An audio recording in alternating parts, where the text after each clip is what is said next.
好了，各位观众，欢迎回来啊！接下来就是双方的第三场了，到底谁能够获得比赛的胜利呢？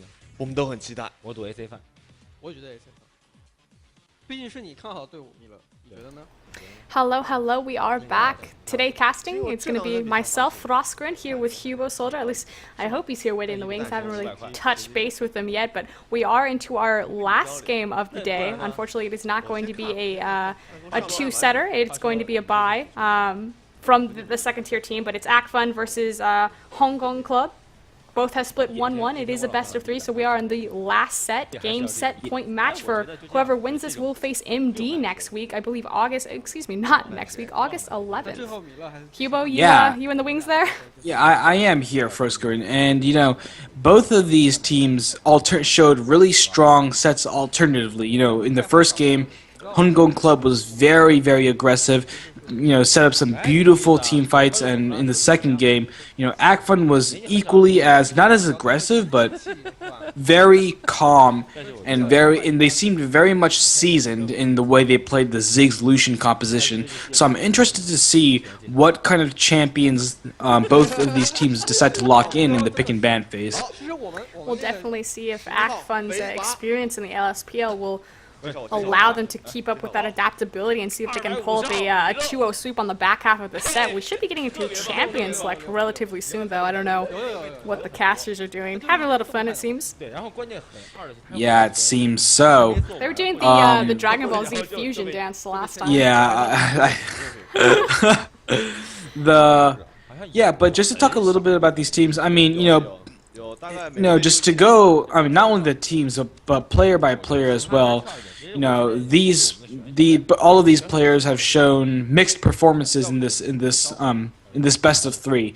For example, NCT, got fairly stomped by CK in lane in the first game, but played absolutely, he played monstrously well, I should say, in the second game on his Ziggs. The same could be said for the AD carries. BML played really well in the first game. He was kiting so proficiently on his Twitch in the first game, but his Kog'Maw didn't look nearly as impressive, despite the fact that he did rack up a lot of CS, a lot of farm, in an effort to bring his team back. So we'll really have to look towards the carries this game and try to see, what kind of decisions they make in the pick and ban phase and how those champion picks what those champion picks say about what these teams want to and should do. So back-to-back, you've talked about how HG looked for a late-game team composition, obviously, going with the Twitch the first time around. Second time around, they go Kog'Maw, Jax, and unfortunately, it was unfortunately for them, fortunately for Axine, it was a great read by Axine to change up their composition, realize that they needed to go for the early aggression, made it happen, came out, I believe, with like a 22-minute Baron, completely uncontested. Do you think we'll see the similar thing around, or do you think HD will be able to switch it up, play a different style? Because like you said, they've showed pretty much consistently that they can do one thing, and now that it's been figured out, it's not helping them. Right. Obviously, I mean, this really goes back to the pick and ban phase, and I'm really interested to see whether HC has another composition, up their sleeve. Obviously, they didn't play the exact same thing between Game 1 and Game 2. Most significantly of those choices, the Twitch was switched to a Kog'Maw, the Shyvana was switched to a Jax, but the idea was relatively the same. Try to reach the 30 to 35 minute mark, and then demand a team fight at a high priority objective, whether it be a turret, whether it be a dragon, whether it be a baron. So, sorry, little ick in my throat. But the Hangong Club has shown that when they're all in position, they can demand and execute really nice and really flashy team fighting abilities. However, at the same time, Hangong Club has had problems getting into position. Most notably, Suda was doing a lot of things. There were times, even though Suda split pushed well, there were times where he should have been with his team, when he should have used the teleport correctly. There were also times when Sorry, I was thinking of XQ, LGD's AD carry. But It's funny that you mention LGD in these games, especially with Acfun. 应该是你姐说的。 Yeah, Acfun was the team that was fined, I believe it was $60,000 or $65,000 for trying to get STYZ out of his contract Yeah. early, which led to his, 6-month bench? 我没回来，我 Right. 打上的。 And yeah, STYZ was approached by Acfun, and unfortunately, I think that ban was cut to half a year now, just not a year. So but I was actually thinking of CK, so 2 different letters. But CK was often late on rotations, and he was he was caught in other lanes he definitely should have been. He failed to follow the enemy mid laner in a lot of situations, and that led to really nice early kills, often turret dives from the side of Acfun. So CK has to make sure that for this game he's really on point and he's always aware of where his Acfun middle lane counterpart NCT is at all stages of the game. And NCT hasn't found much success on Lulu. In fact, Lulu hasn't found much success in this series, but if you recall back to LPL Royal Club, again, we talked about how his Lulu was very lackluster and what he did for Royal Club wasn't able to support UZI effectively, now finds himself on an LSPL team. I want to talk about a composition that has worked in the past for Acfun. Again, doing some research, preparing for this games, I got to watch a few of their games, and the most successful game for them in the LSPL was actually a game against Dreamcatcher, and they played a composition of Nidalee Gragas, so it was very much a poke composition. You think about the composition that they just won with last game. Yes, it was a siege composition, like you said, Ziggs, Lucian, they're very telling what they want to do. They want to burn down towers, siege towers, but they played Gragas and they played Ziggs again, and they utilized NCT's ability to poke people off of objectives. So Yeah. I wonder if they're going to go for that same type of strategy if like HG they only have where HG kind of prioritizes late game, puts Suda and BML on a pedestal and tries to get one of them going. If Acfun stalls out, if they don't necessarily get that poke engagement. Yeah, and the poke on NCT Ziggs was generally very good. I mean, his Ziggs play was, he played the Ziggs well. It wasn't always on point. His multiple missed Mega Inferno bombs onto the blue buffs are representative of that, but I think NCT has the right idea, and as long as he knows what he's supposed to do, then half the time he's going to get it right. So NCT did play a very nice Ziggs game, and I wouldn't be surprised to see it banned, especially if, Hangong Club is on the red side this game, so especially if they don't want to see NCT play that champion again, because, the situation always arises when in China, the middle lane pick is usually picked in the 3rd or 4th rotation. So they, if they don't ban Ziggs early, they might leave it up for a 3rd rotation pick, unless, obviously there's always the chance that CK decides to play the Ziggs himself. But the problem with that would be he would be showing the mid lane on the red side's 1st rotation, which you never want to do. So, I think Ziggs is a pretty worthy ban right here. Do you think that HG's bans from last time, now they played Orianna-Leona composition the first time around, with that Twitch of course had a bit of a submarine comp in there, Shyvana and Elise, the other 2 picks. They came back into the second game, they banned out Leona, Yeah, they banned out Orianna, right. Do you think they kind of put themselves, effectively they banned themselves out, then came out with a similar composition of that late game power spike, but failed to get it off the ground? Do you think they're going to go back to what worked and maybe look at that Leona? These might be picks we don't know about. I think that leaving Leona open Leona and Orianna open would certainly be viable. And the only thing is that Leona is such a power pick in China these days. I mean, Leona has been a power pick, in both the LPL and the GPL for about a year now. That the members of the blue side, which I think in this situation is Acfun, might decide to pick up the Leona with the 1st pick. So obviously there's a lot of flexibilities in this. There's a lot of flexibility in this pick ban phase, and I think these players have demonstrated that they can play a lot of different champions well. So it's basically up to what kind of priorities each team is able to secure for themselves. Following a very exciting first two games of the set. Now they're playing for match point, and they want to bring out their strongest composition to ensure their survival in the Demacia Cup. To get one step closer to that $48,000 US grand prize. And I mean, it's all resting on this game right now. And like you said, if you guys are just joining us, the Demacia Cup, it's not a tournament for qualifier points or circuit points or anything like this. This is literally just a fame and bank type of tournament. It consists of 28 teams, not just of the LPL or the LSPL, but including the TGA Grand Prix teams, which is where HG is coming from this time around. $115,000 prize pool. Hubo did mention that it's a $48,000 prize to the first place winner, so a nice chunk of change. We're almost through the first round of 16. I believe that there is one more set of the first round of 16 that we move into the second round. All the teams that competed in the playoffs, specifically for the LPLs, that's Wardley, IG, OMG, and EDG, got buys and free rides to the second round. So I believe the first match of the next round is actually Invictus Gaming versus Starhorn Royal Club. And that's going to be very exciting, of course. But, to go back to this game, I was reminded that, this is, I think, the first time that the LPL English broadcast at least has shown a Tencent Games sanctioned competition, a competitive match on the 4.10 patch. Viewers who tuned in to Sunday's LPL game knew that was on 4.9. So these 4.10 changes have been interesting.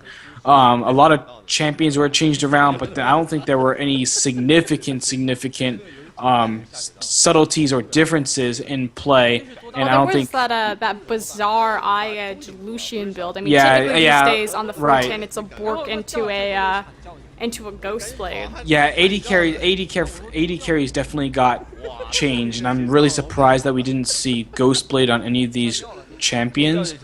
And Lucian in particular, I mean, if we're talking about Lucian specifically, he has a lot of different build paths. Like, I've seen people build him with IE and Bloodthirster first. I've seen people build him with Blade of the Ruined King. So, I've seen people build him with Ghost Blade. So, Lucian is a very flexible champion. I mean, the way his passive works, his passive is so strong. The Lightslinger passive is so strong that you can build him in a lot of different ways and still be effective.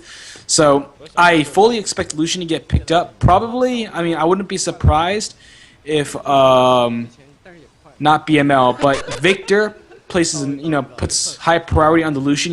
Victor played Lucian. Victor, the AD carry Victor is the AD carry, of course, of Acfun, and he played Lucian twice before in this set. So you might want to, he might think that third time is the charm and lock in the Obama for the bottom lane. But again, we'll have to really see. And until we get into the pick and ban phase, where a lot of things will be illuminated to us, we'll be watching these three pleasant Chinese men have a conversation.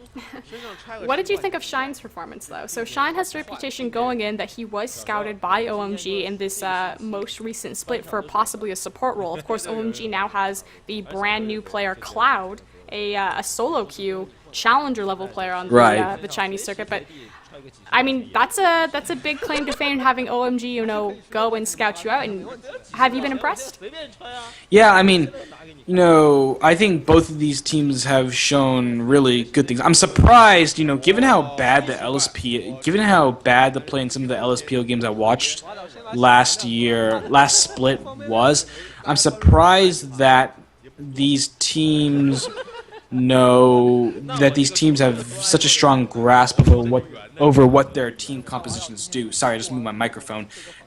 And Acfun particularly, I mean, Acfun is another LSPL team, and you can see how seasoned they are by the way they ward. The warding, the vision control has been fairly efficient from Acfun. Not perfect, but considering where we were before, I'd accept any kind of progression that we make.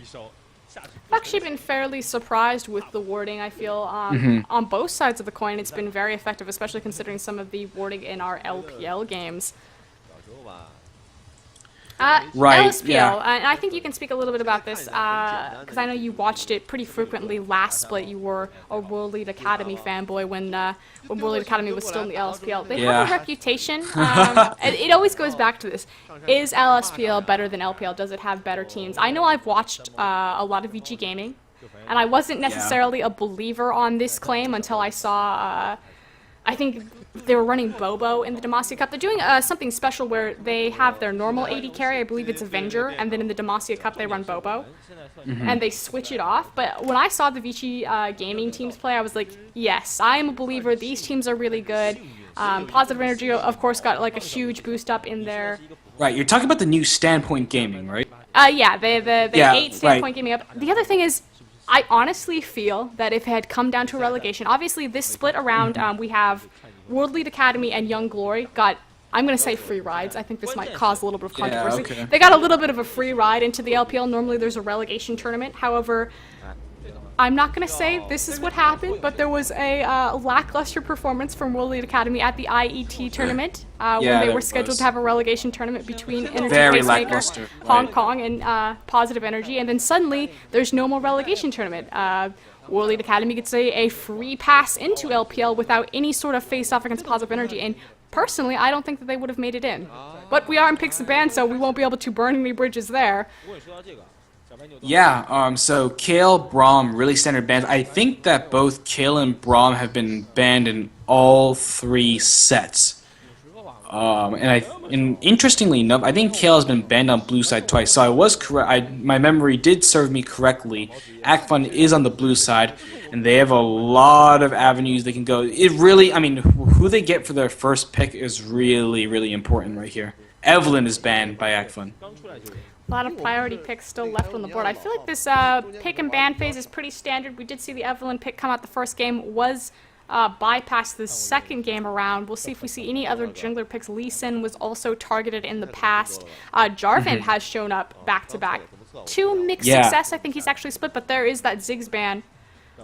Interestingly, the Ziggs ban comes from NCT's Acfun. I mean, we've seen this behavior before, where these players know that the enemy is very good at these champions, and Orianna is locked in for Acfun. And this is one of the reasons why I believe Hangong Club actually banned Orianna when they were in the first pick side, because they knew that there was another priority open, and that NCT would consider, very much consider playing that Orianna. However, should Hangong Club be able to lock in a Leona Jarvan 4 combination for themselves, then that is a very nice constellation prize. Despite the fact that a lot of priorities are still on the board. Lee Sin is still on the board, Elise is still on the board, champions like TF are still on the board, Rengar is still on the board, the 4.10 Rengar as well, so he's pretty strong right now. I like the vision from Acfun to deny Ziggs and then pick up Orianna in the first rotation. They're pretty much the 2 anti-siege utility, I'm not going to call them utility mages, but AoE mages of the mid lane. And like you said, that insta-lock on the Leona for Shine there, looks like it is going to be a Gragas top. Again, Minoko. What, that's his 3rd Gragas?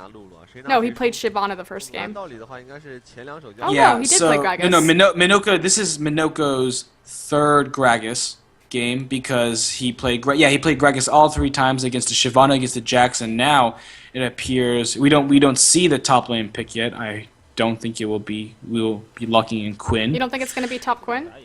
One can dream. Okay, so the Syndra is a good pick right here. Syndra does very, very well against Orianna, and that was the problem, right? Because we even though, and one of the things that you and I were discussing, Froskurinn, in the before the pick and ban phase started, was that one of the reasons why mid laners are taken in the 2nd and 3rd round are because usually first you want to reserve your priority picks for yourself, right? Secondly, you also want to make sure you don't show your mid lane pick too early and leave yourself vulnerable to hard counter picks. Syndra is a very hard counter pick right now.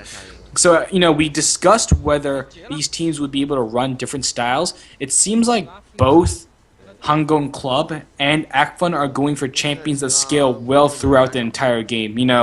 Orianna does fantastically in the late game. I mean, in basically all stages of the game. Corki is a little bit more of an early game champion, but the damage output from the Rengar, from the Gragas offset that, and the same thing kind of goes for Hangong Club. I mean, they'll have a fantastic teamfight composition if they decide to lock in this Shyvana for Suda, and Suda has previously played very well in Shyvana. I think it's a good decision not to go for the Jax, not to leave yourself vulnerable to early game plays with the Jax, and instead go for a much safer Shyvana pick, something that Suda has won on before, and I think Hangong Club actually have placed themselves in a very strong position to win this game.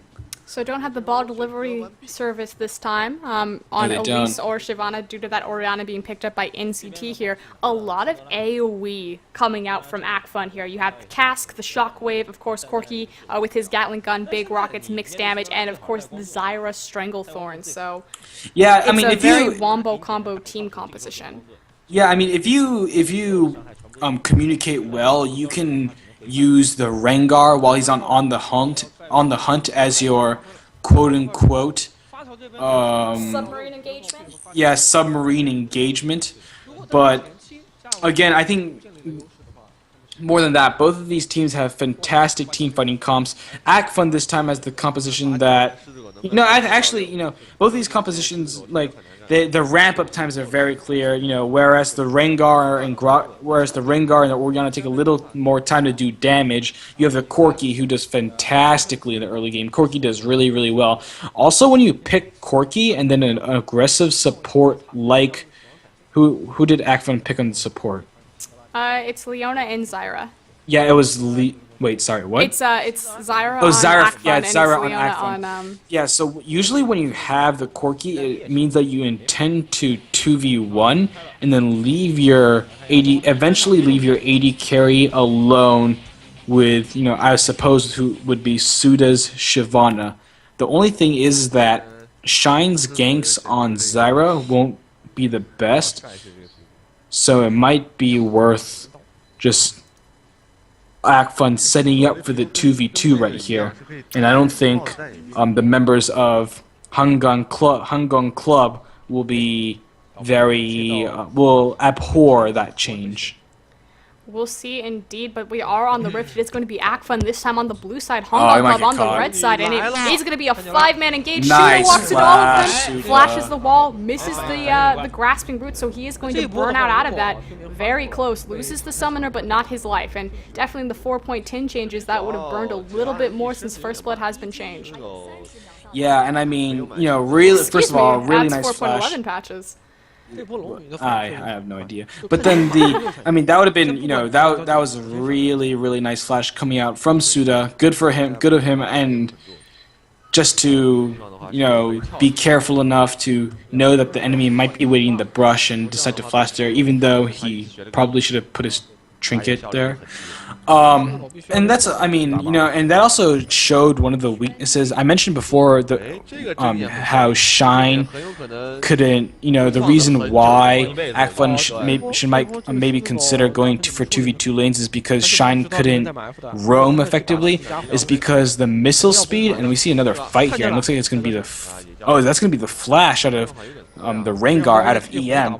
But the reason why Zyra's ganks aren't effective is just because the missile speed on her grasping roots is so slow. It's so slow and easy to dodge. So Looks like it is going to be a red buff contest. Both sides of the map just going to trade off these buffs. Shine and BML are in the scene, and EM yeah, is Acfun is going way. top actually. This is interesting. Is spotted out through wards, so they do know that there's danger there. He is locked up with the grasping roots. Shane CC is going to have to burn his flash there. Minoko didn't quite get the knock-up, it looked like, or maybe this is a perfectly timed flash, relentless pursuit, but Victor is going to, BML is going to walk away with his life. Victor this time around on the Corki. Okay, yeah, so nice job from the members of Acfun potentially securing themselves a 3-buff start. The only thing that's awkward about the situation is that it doesn't look like... I'm gonna have to check his buffs, but it doesn't... I thought that... Crow got his red buff. It'll be a 2-buff start, I believe. Oh, it'll be a 2-buff. Yeah, oh, it'll Crow be a just 2-buff didn't start. clear Okay, the, yeah. Okay, yeah. I thought for some reason EM didn't clear his own red buff. So, does have the double buff. He's actually Yeah. not looking for a tower. I was gonna say that would be really sketchy. He's going to go ahead and pull these mini goals. We see this very often. The line of scrimmage when the actually it's a 2v2 in the top lane. I was gonna say the line of scrimmage has kind of changed in the current meta, where it's more of like horizontal as opposed to vertical. Vertical. Yeah, and I mean, horizontal. yeah, and this is an educated decision by the members of Acfun. They saw, with the, and that's how they were able to get the grasping roots onto BML. They saw the dual lane at the top lane, yet they still, the Acfun's dual lane decided to remain there. And it looks like, Hangong Club starting out very well, getting full control of those full control of the enemy jungle. And I mean, I think additionally CK is going to do very well against NCT, despite the fact that they're still even in CS. Very easy to walk in to take whatever he wants. Crow, of course, taking those Wraith Camp due to the fact that Syndra is in that mid lane. We talk about how Syndra, very tough matchup for Ori. Meanwhile, in the top lane, it's not looking at it, but Victor's actually very low. Is on the very back, has about 10% HP to his name. Don't know if he got a little frisky with Y there, but suffered and lost both of his summoners, Flash and Heal down for that Corki in the top lane. Yeah, additionally, Y burned, BML, I think BML lost his Flash and Heal in the catch that at the red buff we saw about 2 minutes ago. But you do see that Y burned his Flash and his Ignite, so obviously the bottom lane, the support of Hangong Club thought he could make a play, and it's still a win because Victor, and Victor escapes with just a little bit of health. The thing is though, is that when Corki hits level 3, he usually gets the it's not missile barrage, but it's that long. No, not the Gatling gun. His escape. Sorry. Oh, Valkyrie. Yeah, he usually gets his Valkyrie, and Valkyrie is usually a very reliable escape, despite how slow the animation is. So I don't think especially if Acfun decide to freeze this lane right here, I don't think that losing his flash and heal will be that huge of a problem for Victor. A lot of time wasted from Hong Kong Club right here, Yeah, sitting in that bush trying to find a little bit of a cheeky Fnatic move. So jungle time wasted, still relatively even on the CS across the board, 17 to 13 in that jungle, 36 to 43 in that mid lane. Slight advantage being taken by Syndra, but I believe the wave is pushed into Orianna, so probably a little bit closer than first realized. And of course, NCT is just waiting on Orianna's a level dependent champion. She just needs those points into those abilities before she can start clearing those waves quite effectively. Yeah, I mean, things are looking all even so far. It's obvious how much both Crow and EM value this bottom lane and value the fortunes of their bottom lane more specifically, because all throughout the series, both EM and Crow on completely different champions as well have been looking to make plays in the bottom lane. And I think so far EM has been a little bit more successful in that department with that Jarvan 4, especially last game. His Jarvan 4 was fantastic. So whoever makes the first place here will really be able to take control of the map, especially since both of these compositions do well in the early game, and I think both of these teams will be looking to skirmish around the 15-minute mark. A lot of kill potential in all of these lanes as well. You have pretty much hard CC in every lane except for that that Shyvana lane in the bottom. Victor has to be very careful right now. It looks like Y is looking for the engagement with the Zenith Blade. Does find it onto Shine. Damage will be procced. It is huge. Half health, some counters with the grass movement and blows his flash. Survives with his life, but it was pretty scary for a second there. About 10% of his health left. Yeah, really nice Zenith Blade from Y to completely burst down Shine. So Shine's not going to have that large presence in lane. Fortunately for the side of Acfun, I think that their lane is going to push just under their turret, so Victor, will be able to CS quite comfortably. Is he a good job? 43 to 46, so has a fall behind. Definitely. Look at the pickaxe start from BML here.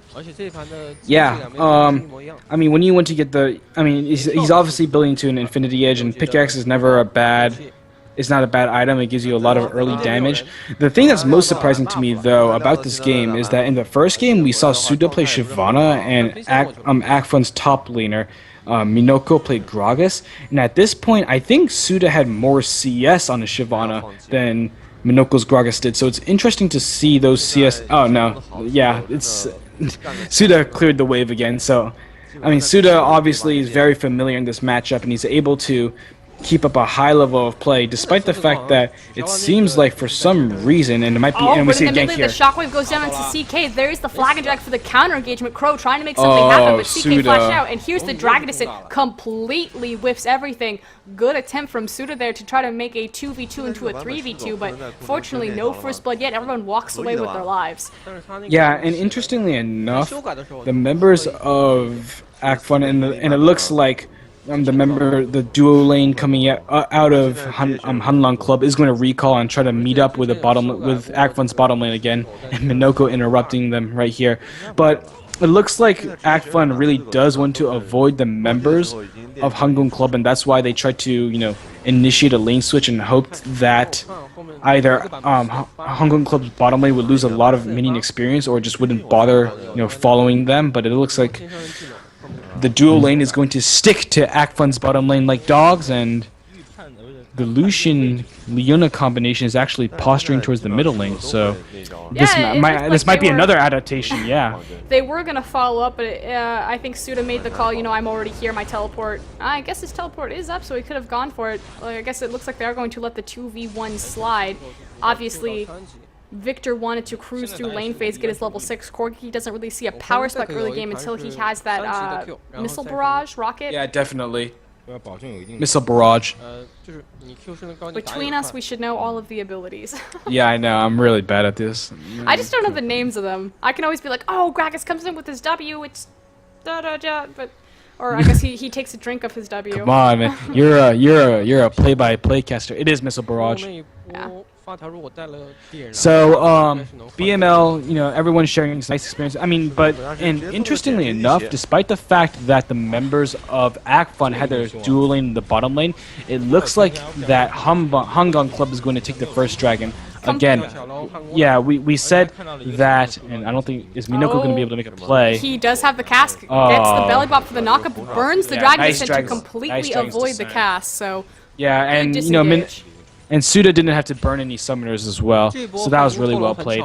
But interestingly enough, we mentioned that, we mentioned that we would have to, for Hangong Club to win this game, we would have to see a small identity shift. So far in the set, they've been playing really late game skilling team compositions, but now they have another really nice, just mid-game power spike team, and they have the Shyvana Jarvan 4. CK Syndra's going to do well in the mid-game, so they have all the team fighting tools right now, and I think this is a return of the old aggressive Hangong Club that we saw in Game 1, and the return of the team that beat Acfun so decisively. We'll see if they can get their aggression off the ground. So far, pretty uncharacteristic. An 11-minute, coming onto a 12-minute game with no first blood. I don't think I've seen a Chinese game in a very long time that this has been this stalemated. Not that we haven't had a lot of contention and heads-to-heads go down, but it hasn't really panned out for either side. Victor now left alone in this bot lane with Souldra to get some solo EXP and freeform. Still behind BML, 83 to 90. Yeah, and it looks like just because of the early dragon that Hangong Club was able to get, as well as some of the early lane pressure, it looks like Hangong Club is up approximately 1,000 gold, exactly like 800 gold, and they're looking very comfortable right now, I think, and WY barely misses the Zenith Blade to go onto Minoko. I feel like both teams have the pressure on that if we lose here, we're completely out. This is a sudden death tournament. There's no losers bracket, and so they're being very cautious with their engagements. Don't want to give up the last game of the series with kind of a foolish, overzealous, hard engage. Right, but the thing is though that when people sometimes say they're being cautious, there's the idea, and we might see a dive right here, which would not be cautious at all. But when people say their players are playing cautiously, especially in the Chinese metagame, that at times means that the players are playing too safely or not taking enough risks. I actually think that the Hangong Club, Acfun as well, but to a larger extent, Hangong Club are making a lot of really smart and calculated map movements right now and are reading the members of Acfun like a book. So all props to them for basically, trying to win this early game and trying to grab every advantage they can in order to really prepare for that 15-minute skirmish. I mean, Souldra and Minoko both have their teleports up. I expect their teleports up will still be up at around the 15-minute mark, and that's where you're going to see the first big fight go down. Definitely Souldra being in time there to take over control of that top lane now that the tower has been pressured down. The bot lane of Hangong Club now making their way back to their corresponding lane, looking for another tower objective pickup. And again, coming on 14 minutes in this game, still no first blood. 17k to 18.5, so a nice 1.5k advantage. Just, I mean, really, it's just in structures and CS advantages. Yeah, and I mean, but that's all you really need. I think Hangong Club is playing like Acfun did last game. If you know when your power spike is, there's no need to desperately search for kills or like turret objectives. All you need to do is make sure that you secure your own buffs. You take the appropriate steps to apply pressure to different places around the map, which usually means for the Chinese team that usually means the enemy buffs and have those warded up. And as long as you do that, then you'll be completely fine by the time you get to the mid game. So, again, I think Hangong Club, just with some of the early advantages they've got here and the way they played the map, they've been very smart about it. So I'm pretty excited to see what they bring in this next team fight, especially if Crow is able to pull off a nice counter gank onto the side of Acfun. Like you said, Crow is there for the counter gank. Looks like it's Minoko that disconnected. I'm sure they're getting him in. I believe the Demacia Cup is an online tournament, so they're not in the studio with them like the LSPL, like the LPL, so see a little bit more connection issues. Although we had some problematic connection issues the last week. It wasn't this week, it was the week before in the LPL. I believe there were like 20-minute pauses. It was ridiculous. But speaking of the game on hand, we did see that Crow was in the bottom lane looking for that gank, but EM on the Rengar was also in the area. Yeah, and so both junglers were in the area. I think that the jungler for Hangong Club, whose name is Crow, right? He understood, and again, this goes back to the really nice math movements coming out from the entirety of the Hangong Club roster right now. I think that Crow understood that, that just because of how tense the bottom lane situation was, and again, we do understand that Chinese junglers love to camp the bottom lane. This has been true since the last split of the LPL. He understood that EM might have just reached a power spike on his Rengar and might want to come assert his dominance in the bottom lane. So it's really good on him for, first of all, checking the two brushes. One brush had a pink ward, the other brush he used a sweeper on, and making sure that he was in really prime position to pull a potential gank or dive off. So with this vision, Souldra does know that there are two members of Acfun that are on the top side of the map, so when he steals the blue buff! Wow! With a nicely placed E, completely takes that off of NCT's Nice Orianna. job. Nice job. What a scumbag move, but with that vision, he does know that this is a 3v2, that the mid laner will not be making a rotation before their own, so if they want to go through with this tower dive, Orianna's not in position. Yeah, I mean, just, again, really good map movements coming out. Just, I can't believe he did that with a Dragon's Breath. But, again, the lanes are getting reset. This dragon is coming up in about 45 seconds, and both of these top laners have their teleport, unless they want to go back and buy right now and then burn the teleport early so that they can have a nice lane position. If BML and so it doesn't look like BML and WY are going to risk taking damage at this turret. Instead, it looks like Y is going to put a few wards around, make sure they have sufficient vision control of the dragon pit, and I think that at the 20-second, at the 10-second mark, the 10-second dragon spawn mark, BML and Y, as well as CK and Crow, are going to rotate towards this dragon pit and try to get that objective, because right now dragon is so important for the hopes of Hangong Club's chances of getting past what many people call the superior Acfun team. Definitely.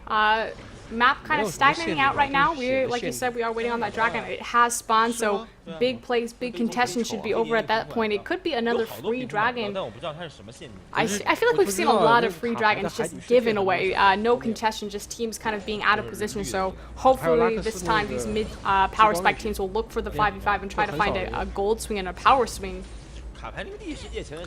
Yeah, the dragon is live right now, so you do have to wonder when the teams are going to go for that. And I know I keep harping about the dragon, but really, there aren't a lot of other objectives for these two teams to contest right now. And if Hangong Club wants to continue their run of really smart decisions, then at least after Crow does this white, he should be heading towards the dragon. Hold up, because the teleport is burned, and Rengar trying to go in with the stealth is completely knocked back by a nicely placed Cinder Stun. And Jarvan goes in. The Rengar does secure the objective, those Strangle Thrones on the back. Another teleport from Souldra.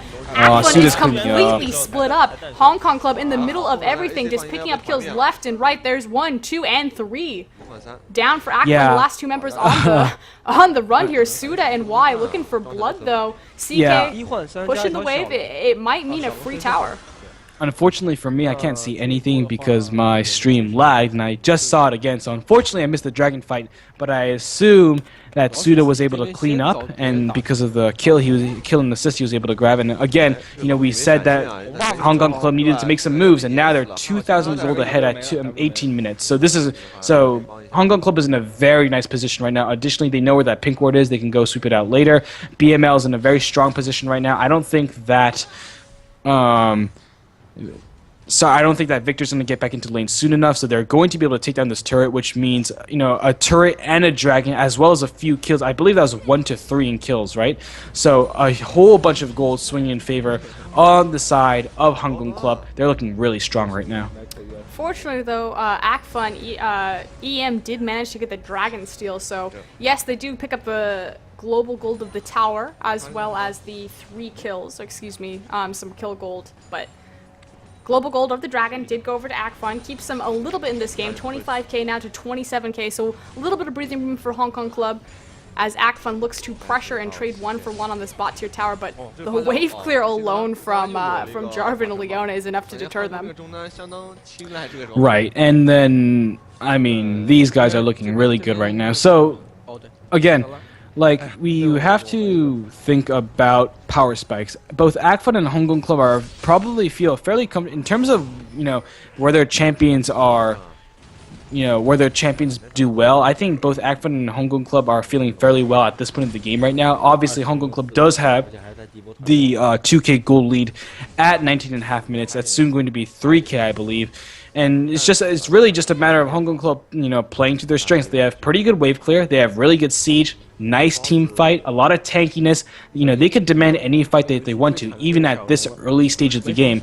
So as long as Hangong Club remains calm and then makes the correct movements around the map, controls vision well, doesn't allow NCT to farm his own wolves, takes all the turrets, then Hangong Club is going to look very strong right now. And the ending to this game should be relatively simple. Definitely, and Hong Kong Club taking what they want right now are going to take this mid tower, but here comes the cast from behind. Minoko gets immediately Syndra ulted, getting out with his life, but no! BML comes across and picks it up with a double tap. It is now Victor facing off, blows up Lucian, and is now locked up by Leona, turning the aggression back on, though, as Y starts to clear the area. Acfun coming out in a 1-for-1 trade. Gragas for Lucian here. Yeah, you see the tons of damage, literally, that Corki does at this point in the game, and I do think that... Yeah, so EM was actually able to smite away the blue buff, so, thank you very much for leashing that. Blue buff on Rengar, but unfortunately, NCT has been denied this blue buff, twice. So, he right now has the blue buff that he took off of, I want to say it's a body, because he's been denied his own blue buff twice, but he's had blue for consistently the last 7 minutes. So he might have taken it off. Yeah, there's 3 blue buffs on the field right now. There's one on both mid laners and the jungler. Okay, that's interesting. So the thing is that that just goes to show you how strong Corki is. Obviously, before. It has to be a visual glitch, actually. Yeah, I think that's what I was thinking. He's 0-0-2. because I just went over. They just showed the mini bar for Oliana on the side and didn't show that he had the blue buff. So I think that is a glitch.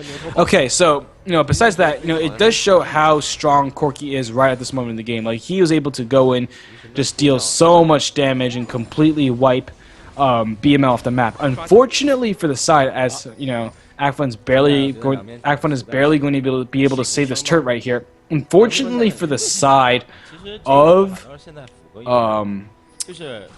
Acfun, that statement about Corki is not going to be true for very much longer, especially as the tanks of Hangong Club, itemize for both damage and magic resist. So, this game is only going to get harder for Acfun, and they have to make some moves right now. But unfortunately for them, Hangong Club is has a solid retention of the lead right now. And speaking of harder, Minoko felt the hardness of Souldra up there in that top lane. Thought he was going to go and make a little trade, came out actually behind, is able to lifesteal back up with his drink, and now bringing 3 members here. Are spread out by wards, so Soudra's just going to back out with his burnout, but definitely is requiring a little bit of help to deal with this dragon at the point. 183 to 195. Souldra does have the Blade of the Rune complete, so he can pretty much effectively shred through Minoko's excess health and tankiness. Yeah, and I think Acfun also understands that they can't fight, the members of Hangong Club right now unless they get a good, pick in the jungle, and that's what they're doing. They're warding their own side of the jungle because they know that the members of Hangong Club are going to frequent those areas, and they also might be trying to set up a pick around Dragon, especially since they know that the members of Hangong Club think that they have a very free Dragon objective right now, and they should, as long as they don't mess up the control of their vision, and or Pro doesn't mess up his smite, yeah. Because Souldra demanding so much attention in that top lane, he effectively has been at half health. Oh, but Shine is going to face check into Crow. Will he tag them with the Grasp Roots? He does, and they're not going to go on it. Unsure if it was the threat of the Fog of War there or what, but they're going to completely back out, return to the most important objective, obviously that dragon on the map. EM is in the area, so he could look for another smite steal. Right, but this dragon is going down so quickly, so the Rengar would have to flash over the wall right now. Oh my goodness. Yeah, nice smite from Crow. And the reason why I think the reason why Crow didn't go in and why WY didn't engage with the Zenith Blade or use the Solar Flare was because they had no vision of any other member on the map, and it looks like Soudra's going in. Oh, but here's the Dragon's Descent onto NCT, followed by the culling is locked in place by a nice Grasping Roots from Shine right there. Gets off decent damage, NCT potting this back up. It looks like Hangong Club. Wow, Hangong Club is looking for the siege on the mid tower. We do have Minoko and EM on the side looking for a flank cover. Souldra has his teleport available, but is across map. Yeah, so Souldra, good attempt by Souldra. It was a long shot for him to get anything out of that, but my stream keeps refreshing. This is so infuriating. So again, Hangong Club is in the solid lead. Does retain the solid lead right now. Unfortunately, Souldra is just going to get knocked away. I think that's where we are, right? Yeah, he was trying to lock him up as Victor made his way over there. Souldra is a huge problem right now for Minoko. Yeah, he definitely is. He can't duel at all, and Minoko is effectively just trying everything he can to stall the dragon. Yeah, it's just Souldra. The thing is, the thing about the situation is that Victor's effectiveness is, as time rolls on, Victor's effectiveness is slowly going to wane and grow smaller and grow smaller. So what we're really worrying about right here is how soon Acfun, despite this deficit, if they can at all try to get some early advantages. And the problem, the reason why that's hard is because not only does CK have fairly reliable wave clear on the Scatter the Weak combo, as well as using the Dark Spheres, but BML also built the extremely early static Shiv. So and BML is extremely fed right now, so they have a lot of wave clear and engage tools. And that's the other thing, even if Acfun had the confidence to go siege some kind of objective, barring that they knew the members of Hangong Club couldn't clear waves effectively, just the initiation potential. There's, I 但我 mean, 觉得我们第一场很有 the initiation range from the culmination of Hangong Club's skills is so large, you know, is so long-standing, so far-reaching, sorry, that really you can't get anywhere near a turret because you're just going to get obliterated in a few seconds. Definitely that Synderstan, the big playmaker right there. And again, back in this top lane, Minoko just stalling out Suda. He gets decent damage back, but that Blade of the Rune King really shredding through the now completed Roa into his Spirit Visage. Have to wonder why he's going for the magic resistance. Obviously, he gets the synergy with his drink on that Spirit Visage, but it's not protecting him against Suda. 其实就是这样的两个对手。 Yeah, and 没有点燃嘛。 it's And not typically, gonna like, protect BV is kind of the more cost-effective MR item. Right, and I mean the question is, what if you're a member of Acfun and it looks like, see, I mean that's what I was about to say. So if you're a member of Acfun, the question is, where do you go from here? And obviously the pick or the surprise initiation is your best bet, and that was what. They were looking for that submarine in the middle yeah, lane. basically, yeah, that was what EM tried to do. He went into his on the hunt, but unfortunately for the members of Hangong Club, they were intuitive enough to know that if EM was not on the board, then they should be wary of that potential submarine initiation, and so they decide to back off and put even more damage on this turret. So things going very well for Hangong Club right now. It looks like they should be trying to snowball this advantage, despite the fact that it also seems like, you know, and that problem will be stymied by the fact that BML is now with the team and he has a static shift, but then this team also has problems clearing waves. So, you know, advantages and disadvantages for both sides here.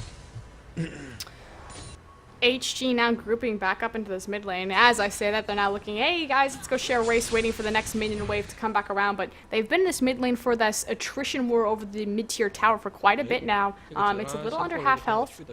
Meanwhile, in the bottom, a lot of free XP going down. Looks like Suda's wandering his way that direction.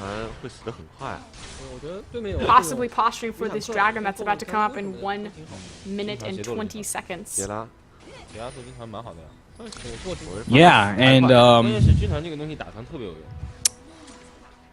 it's So really this, just yeah. it's a stagnant game right now. right. A very low kill game as well. It's not for lack of trying either. It's Yeah. I want to say superior ward vision, a lot of intuitiveness from both these teams. I've actually been very impressed with how well they've been able to read the threats across It's the true. board. It's basically the ebb and flow of whether NCT and EM can combo for a really nice command shockwave combination, really nice command shockwave wombo combo, or whether WY can find the correct initiation and be able to completely stun lock, you know, one or two members of the enemy team. So there's that really interesting dynamic right now, since both of these teams have such reliable forms of engage that they have to dodge everything right now. Suda also taking enough resources, has Victor and Minoko both in this bottom lane.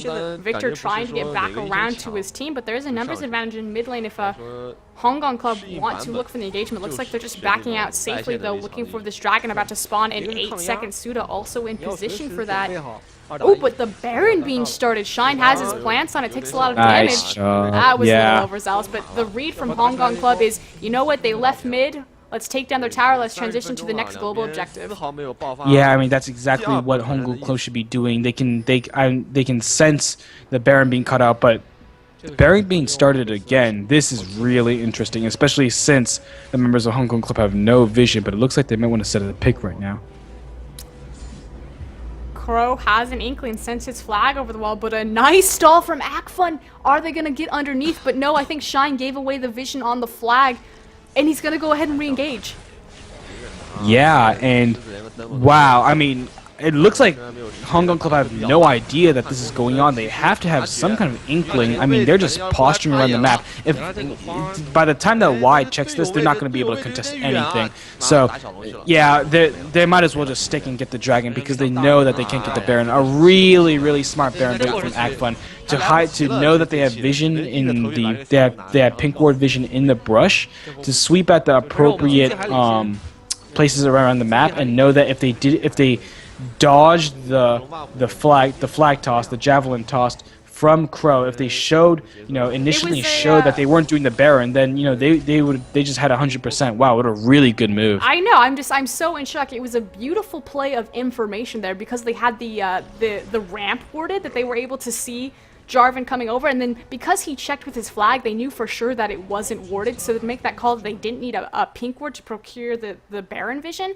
That was amazing. Fantastic Baron call from Acfun. I froze. Yeah, I mean, this really, froze. and I froze as well, so Okay, there's a problem. It's on their end. Yeah, hopefully the stream unfreezes, but what a really, really good... I mean, okay, so first of all, Hangong Club should have had that area warded, but besides that fact, what a really nice heads-up play from Acfun. You don't see those kinds of Barons in the Chinese scene, and hopefully the stream figures itself out, but the Chinese chat is spamming flowers right now, so that might be that might be what they see to... God, this is so frustrating because I really want to see what happens next. But Acfun has a lot of options right now because they have so much wave clear on their team, they can assault any turret they want to. And as much as I talked about the Corki becoming irrelevant in the late game, it's still 31 minutes into the game. So I think they have a 4 to 5 minute window to rack up a lot of kills and or a lot of turrets, and try to start making the appropriate moves to close out this game. And hopefully, ladies and gentlemen, we can get this game back to you. Well, I refreshed and I got it back. I'm at 32:41. So let me know when you get back in, Hugo. Okay, sure.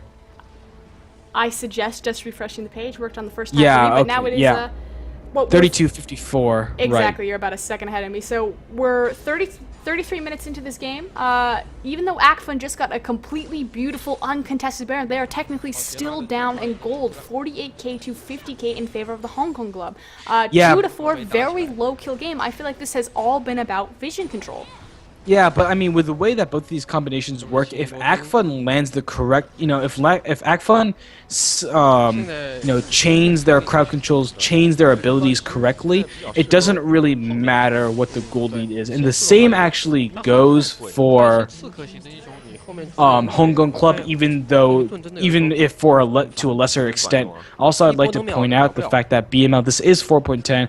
BML did go with a very, very popular Chinese, Infinity Edge, Static Shiv, Bloodthirster build, even though a lot of Chinese players actually prefer to build the Infinity Edge and Static Bloodthirster first before the Static Shiv. So, I mean, I guess, BML understood that his team didn't have a lot of wave clear, and, you need wave clear for sieges like this. Definitely going for that late game Lucian build, but the flash in on NCT, the center only drop followed by the Cataclysm, a Strangle Thrones and a Shockwave on one person, but NCT is still alive. Souldra, Dragon Descent across the team, picks up 1 kill, 2 kill. Hangong Club now still on the charge, it's just Victor left. Minoko trying to get into position here. Actually, he's right next to him. I don't know why he disappeared on my screen, but he's back now. Yeah, I mean, and that flash in the blade barely misses. I mean, Minoko wasn't there for that fight at all, and that explosive cast is going to do nothing. Souldra is very tanky right now. He can tank enough damage before this turret wave starts to come in, and their carries are relatively safe right now. I mean, I did not know that BML was that low on health.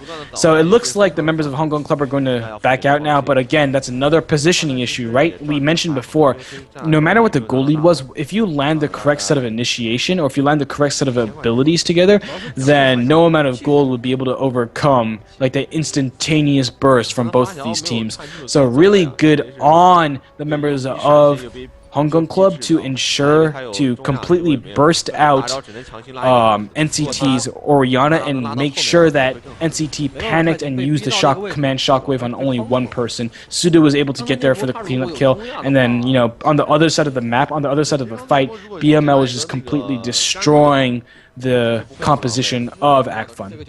So Baron buff effectively timed out and wiped off of all of the Acfun members. So Hangong Club, a little bit of breathing room right there. Still have the gold advantage, 5k in their favor, 56 to 51. Now 2 to 7. So a lot of that gold advantage is basically in kills. And if you look across the board where the kill gold is on the team, it's on Souldra in that top lane, and of course BML on his Victor on his Lucian 3-1 and 4. I mean, well, BML is on his Obama, if you want to go by names. again, we're coming to another weird stagnant dynamic because, you know, a bunch of members of Acfun still do, well, no, none of the members of Acfun have the Baron buff anymore, but the gold lead is relatively, it's not as bad as it could be. You know, it's, the scoreline says 6,000 gold, but I'm going to keep stressing the fact that if Wombo the members of Acfun, if the members of Acfun land all their skills correctly, then the goal lead won't matter at all. So it really is a question of who can avoid the other team and who can land their own, you know, their own set of initiation tools. And I said before, it's like an ebb and flow of initiation. You're moving back and forth, trying to get the proper positioning to get the best team fights you can, and that's created a really interesting dynamic for this game. Of course, both teams just looking for who's going to get that initiation. A lot of tools on either side here. Acfun doing what they can to just hold off the anti-siege. I believe it is a true blue buff this time on NCT, so a little bit of breathing room right there. Meanwhile, in this top lane, Minoko still having a lot of trouble with Souldra. He's pretty much completely surpassed him, 347 to 306, so a hefty CS advantage as well as a kill advantage, and those items cannot be underestimated. That Phage, I don't know if that's going to go for Trinity or not, but if so, that would certainly spell doom. Yeah, I mean, in the event that the members of Hangong Club wanted to dive a turret in the near future, which they very well might do, you know, Minoko has to be so on point with his Gragas ultimates. I mean, they need to give this AD carry a chance, despite the fact that, honestly, you know, Souldra is 2-0-3. He has a Randuin's Omen. He has, you know, Merc Treads. He has a Fate. I think he's gonna build a. What is he building on his Shyvana? A Trinity Force? That's what I'm saying. His playstyle, it wouldn't surprise me. Look at how much damage that he can just return back on those guys. Oh, but he's actually cast straight into Victor. The Bork is popped, trying to make a clean getaway, but Shine comes around, drags the grasp, or excuse me, jukes the grasping roots, and meanwhile his team underneath him has started the Baron. This is free right now. Souldra trying to get around, but it's now been spotted out, so they don't have a ward on the pit, but they do have the bulb. Solar Flare hits onto Victor. The Baron has been completely left alone. Actually, it falls to the culling. VML now in the backside of the fight. It's a complete disaster. So many members of Acfun dropping left and right. CK and VML completely left untouched in the backline, shredding through Acfun's health. It's just Victor left alive. And there is the clean ace in favor of the Hangong Club as they march down mid. And that was a triple kill, I believe. First of all, what a really clean initiation. As they finish out this game, what an incredibly clean initiation coming out from Y. I mean, his solar flares have been on point this game, and that was something like a 4-man solar flare right there. You know, really good. You know, Souldra kind of applies his global taunt. You know, we talked about his items. He was able to tank a whole bunch of damage. You know, it gave his team enough time to do Baron. Additionally, another really key point about that fight was that Shine completely missed his Stranglethorns. It was a really huge whiff, and despite the fact that NCT was able to land a command shockwave on both of the carries, it just didn't do that much damage. So again, really well played by Hangong Club. They got really nice early advantages, you know, went back to their roots, played a similar composition to what they had in game 1, and just pulled out another win. So all props to them for beating the team that many considered to be better than them. Definitely, I know we went into this thinking that Acfun had the advantage being in the LSPL. Hangong Club did not even qualify for it, so TGA Grand Prix team taking the best of 3 series in a 1-0-1 victory here. So that is game, set, and match. It is sudden death, so Acfun unfortunately will not be returning. Hangong Club will see them the next time in, I believe, August 11th. They'll be facing MD. But this is the second to last match as far as the round of 16 is concerned. Yes, and next Monday, I don't have the bracket in front of me, but I think next Monday is the last set of that bracket before we move on to the next round. Again, any closing statements, Hugo? I feel like the one thing that needs to be said is, why is Young Soo on Invictus Gaming when Souldra is in the TGA Grand Prix?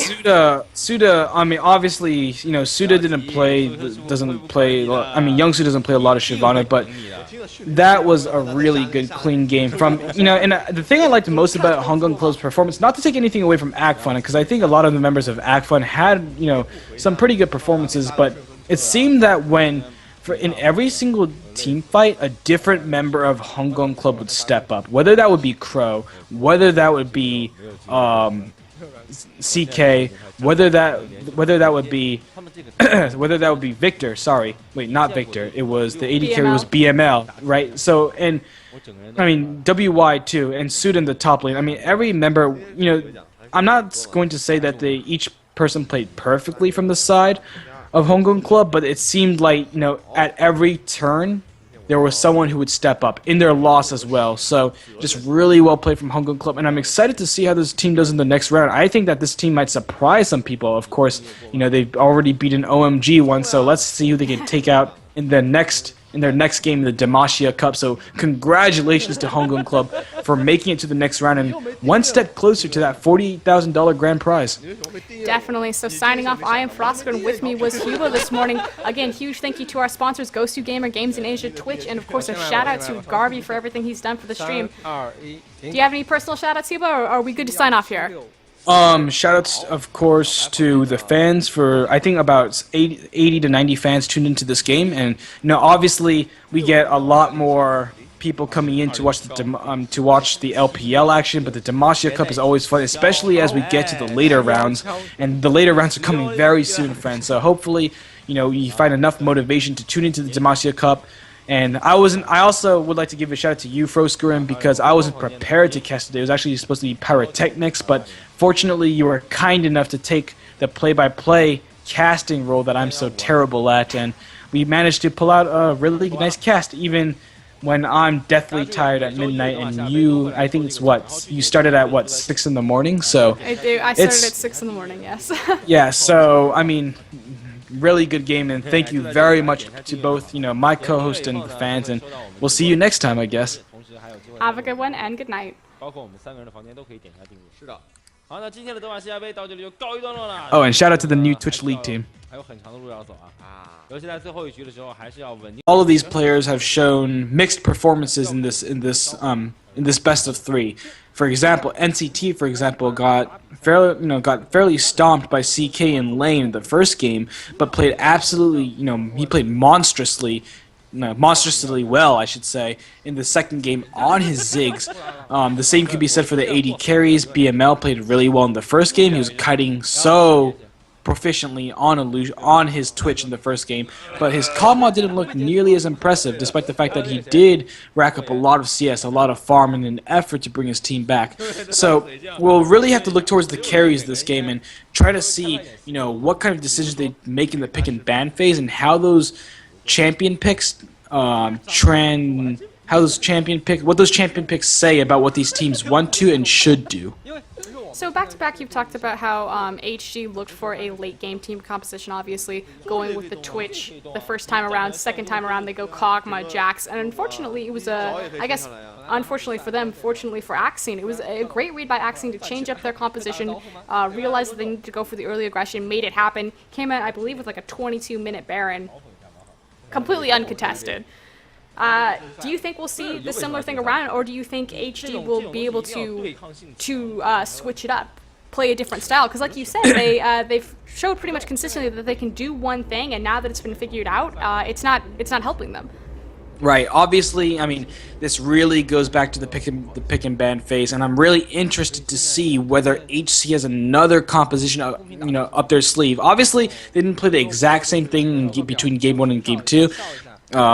Most significantly of those choices, the Twitch was switched to a Kog'Maw, the Shyvana was switched to a Jax, but the idea was relatively the same. Try to reach the try to reach the 好了，各位观众，欢迎回来啊！接下来就是双方的第3场了，到底谁能够获得比赛的胜利呢？我们都很期待。我赌 AC 范，我觉得 AC 范，毕竟是你看好队伍，你觉得呢？ Hello, we are back. Today casting, it's going to be myself, Froskurinn, here with Hugo Souldra. At least, I hope he's here waiting in the wings. I haven't really touched base with him yet, but we are into our last game of the day. Unfortunately, it is not going to be a two-setter. It's going to be a bye from the second-tier team, but it's Acfun versus Hangong Club. Both have split 1-1. It is a best of 3, so we are in the last set, game set point match for whoever wins this will face MD next week. I believe August 11th. Hugo, you in the wings there? Yeah, I am here, Froskurinn, and both of these teams showed really strong sets alternatively. In the first game, Hangong Club was very, very aggressive. Set up some beautiful team fights, and in the second game, Acfun was equally not as aggressive, but very calm and they seemed very much seasoned in the way they played the Ziggs Lucian composition. So I'm interested to see what kind of champions both of these teams decide to lock in the pick and ban phase. We'll definitely see if Acfun's experience in the LSPL will allow them to keep up with that adaptability and see if they can pull up a 2-0 sweep on the back half of the set. We should be getting into a champion select relatively soon, though. I don't know what the casters are doing. Having a lot of fun, it seems. Yeah, it seems so. They were doing the Dragon Ball Z fusion dance the last time. Yeah, but just to talk a little bit about these teams, I mean, just to go, I mean, not only the teams, but player by player as well. About how his Lulu was very lackluster and what he did for Royal Club wasn't able to support UZI effectively, now finds himself on an LSPL team. I want to talk about a composition that has worked in the past for Acfun. Again, doing some research, preparing for this games, I got to watch a few of their games, and the most successful game for them in the LSPL was actually a game against Dreamcatcher, and they played a composition of Nidalee Gragas, so it was very much a poke composition. You think about the composition that they just won with last game. Yes, it was a siege composition, like you said, Ziggs Lucian, they're very telling what they want to do. They want to burn down towers, siege towers, but they played Gragas and they played Ziggs again, and they utilized NCT's ability to poke people off of objectives. So yeah. I wonder if they're going to go for that same type of strategy if like HG, they only have where HG kind of prioritizes late game, puts Suda and BML on a pedestal and tries to get one of them going. If Acfun stalls out, if they don't necessarily get that poke engagement. Yeah, and the poke on NCT Ziggs was generally very good. I mean, his Ziggs play was, he played the Ziggs well. It wasn't always on point. His multiple missed Mega Inferno bombs onto the blue buffs are representative of that, but I think NCT has the right idea, and as long as he knows what he's supposed to do, then half the time he's going to get it right. So NCT did play a very nice Ziggs game, and I wouldn't be surprised to see it banned, especially if, Hangong Club is on the red side this game, so especially if they don't want to see NCT play that champion again, because, the situation always arises when in China, the middle lane pick is usually picked in the third or fourth rotation.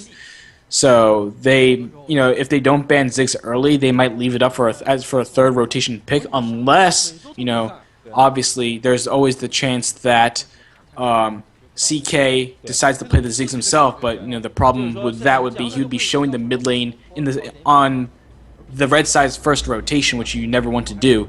So, I think Ziggs is a pretty worthy ban right here.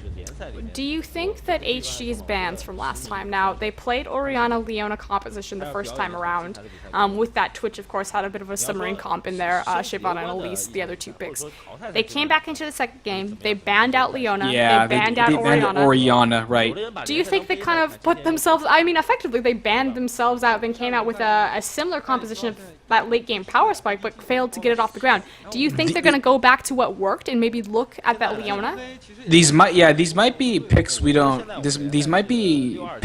know about. I think that leaving Leona open Leona and Orianna open would certainly be viable. And the only thing is that Leona is such a power pick in China these days. I mean, Leona has been a power pick, in both the LPL and the GPL for about a year now.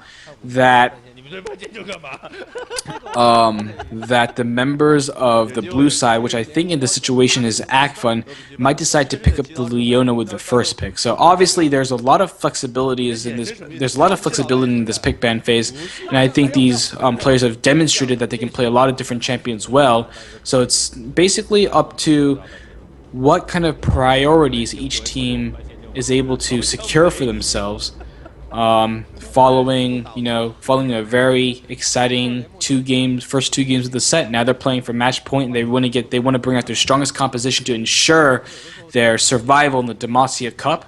To get one step closer to that $48,000 US grand prize. And I mean, it's all resting on this game right now. And like you said, if you guys are just joining us, the Demacia Cup it's not a tournament for qualifier points or circuit points or anything like this. This is 30 to 35 minute mark, and then demand a team fight at a high priority objective, whether it be a turret, whether it be a dragon, whether it be a baron.